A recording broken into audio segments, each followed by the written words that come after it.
Kung sawa ka na sa adobong manok ay subukan mo yung ganitong luto. Bumili nga pala ako ng manok sa palengke, tapos imamarinate ko lang yan. Naglagay na ako diyan ng toyo tapos paminta. Naglagay ako ng oyster sauce tapos ketchup. Maglalagay na din ako dito ng 2 kutsarang asukal. Naglagay ako dito ng konting pampalasa na magic sarap. Tapos naglagay na din ako diyan ng kalamansi.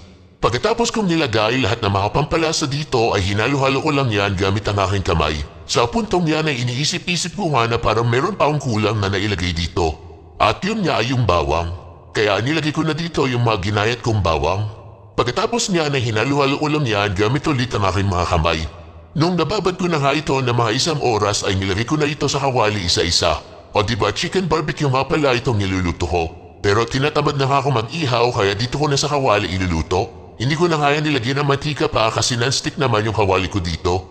Magmamantika na din yan mamaya tapos magsasabaw na din naman yan.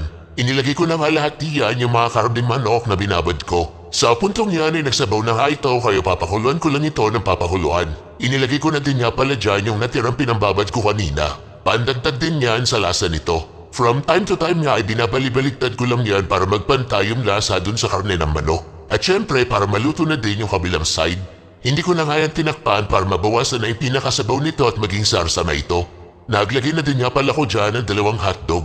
Sa puntong yan ay nabawasan na nga yung pinakasabaw nito at naging sarsa na.